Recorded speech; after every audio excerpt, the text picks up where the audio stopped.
today I want to give you an update on my skin cancer situation because it's something I kind of just left up in the air, and I really want to tell you what happened, what really actually happened. And as you can see, I'm not downstairs where I normally record. I'm actually in my office where I work because it's just a lot easier to record here sometimes. So I have a little setup here now. Several months ago, I don't want to get into the whole thing, so I'll actually link to my other video down below, but basically several months ago I had multiple biopsies done, so that's where the first problem was. And I went to this small town doctor, and I went to see her because I had this one lump specifically on the back of my neck that I was concerned about.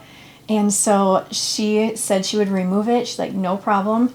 And I told her that I had 2 other raised moles that just were bothering me. They were not suspicious, and normally doctors will not remove things like that for no reason. If they're not suspicious, they really can't for insurance reasons. But she was one of those lenient doctors, and she's like, no, it's okay, honey, I got you, we're gonna remove those too. So I'm like, oh cool, that's nice of her. Okay. So then I went there, and I was going to have these biopsies done, and unexpectedly, she didn't really do them in the normal or standard way, in my opinion. If I'm wrong, you guys can correct me. But normally, for the last 20 years, if I've ever had these things done before, they remove the moles with a razor, basically, or a scalpel, basically. And so it's a shave biopsy.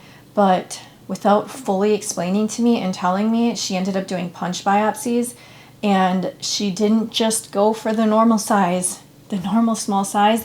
She went for the biggest ones possible, and let's just say some of them were like the size of this big ring I have here. This is an Aura ring, by the way. I love this thing. And so this big, this amount of skin punched out all the way through, so the full thickness of your skin is removed. And so like I said, I didn't know until I left. I got home and I saw 5 very large bandages all over my back and my neck. And I'm like, what exactly did she just do? Like, what in the world? Because even though she basically told me she was going to do a punch biopsy after she had already started, but I would have assumed, I did assume that when she did it, they would be, the smallest ones necessary to remove the things.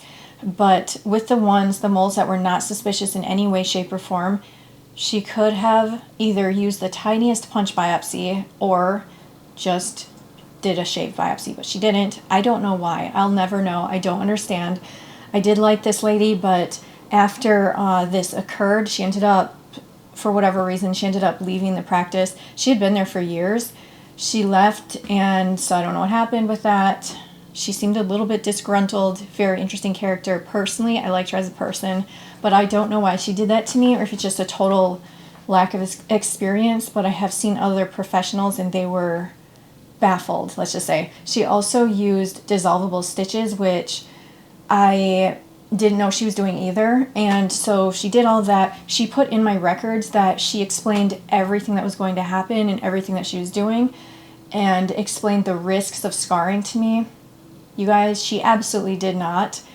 The only words that she said about scarring was she was doing her little surgical procedures on me, and she said, oh, I hope this is going to look nice. I'm doing 2 or 3 stitches per incision, and I want to make it look really beautiful so you don't have any scarring.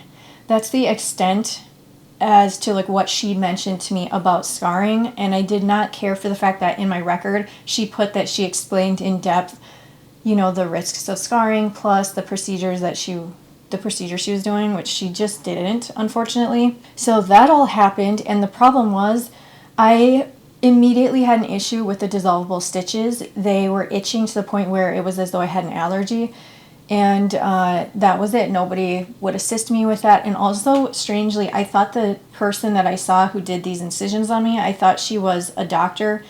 I have nothing against nurses. I have a lot better experiences usually with nurses than doctors, but she was actually a nurse. And I don't care who does it if they're highly experienced and trained and know what they're doing. But so that happened, and so I was left with a lot of inflammation. And for anybody who doesn't know, I have an autoimmune thyroid disorder, Hashimotos, and I just need to be careful of things that cause me an excess amount of inflammation, because it can trigger my autoimmune symptoms and issues. And so this was a bit of a problem, and the crazy thing is it's been several months and I still have big problems from those areas. So after it turns out I had skin cancer, I was referred to a surgeon, dermatologist surgeon, who was going to do the Mohs procedure on me. And so I made an appointment, and it was in a much bigger city than where I'm at and where I had the biopsies. So I was actually hopeful that this person would do a great job or something like that. And it was the biggest city, it's not the biggest city, it was the biggest hospital in that city. So I thought, that's gotta be, I don't know what I was thinking. I just thought that it was also for some reason I associated that with the best hospital. It is the hospital in that city, and it was in Duluth, by the way, if anybody wants to know. So I drove pretty far to get there and went there by myself, had the skin cancer surgery. I can tell you that it felt like an assembly line procedure, and I had one other incision that I needed, which if you check out my first video, I explained that in that video, but I needed to have another thing cut out.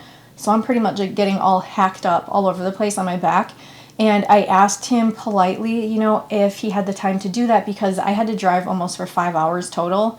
So it's kind of difficult, and I'm working and stuff. And he was a little bit, let's just say slightly rude, let's just say abrasive. And he was like, oh my gosh, did you look out? And it was hard to understand him, but he was like, did you look out there? There's people waiting. I can't help you with anything but what we're doing. And I'm like, okay, sorry. I didn't realize. Sorry about that, And I wasn't trying to be rude or anything. It doesn't hurt to ask, I guess. Maybe it does. But he ended up doing the procedure like super fast, in and out, tons of people. All the other people there were much older than me. I didn't see anybody else who was younger. So for whatever reason, I got the skin cancer issue. And anyway, so I left, got it all done, taken care of, left, came home, and that was a pretty gnarly, like pretty crazy looking scar. Not scar, but incision or stitching that he did. And so I ended up leaving, and the craziest thing is I didn't know this was crazy at the time, but it was a little surprising. They told me actually to remove the stitches myself, and they didn't give me any details or tips, unfortunately. And the way the guy did the stitches was a long, thick running stitch, and it's just one piece of thread going all the way through. And that particular type of stitch is extra difficult to remove, on top of the fact that the bottom part of his stitches, the skin was so tight and so uneven. So the amount of skin that he pulled through with the needle on each side, I'm a sewer, the amount of skin was very uneven, and he pulled a lot more from the bottom left. And you guys, it gave me the nastiest looking scar. It's really surprising. Okay, so when I got back, it hurt to a surprising level, and I have a high pain tolerance, but it really, really hurt. I listened to what they said. I was surprised. Wasn't supposed to lift anything or do anything or like lean over or exert myself much for 2 weeks. So I listened to everything, and then it was time to remove the stitches, and my poor son, who is a teenager, was horrified at the thought of doing it, and he just couldn't do it. Like, I was trying to get him to do it. I'm like, this is crazy. Like, what are we doing? And then I tried getting into the local hospital. I went there, and it was raining outside, and their power actually went out, and they wouldn't help me.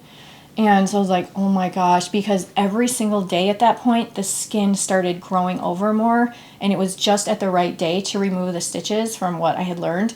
So the next day, I ended up having to go an hour north of here to, I don't know if it was an ER, but basically somebody got me in, not an ER, but they got me in to see someone, and she removed them, and it was wonderful. But there was a problem. So the incision opened up. The skin basically opened up.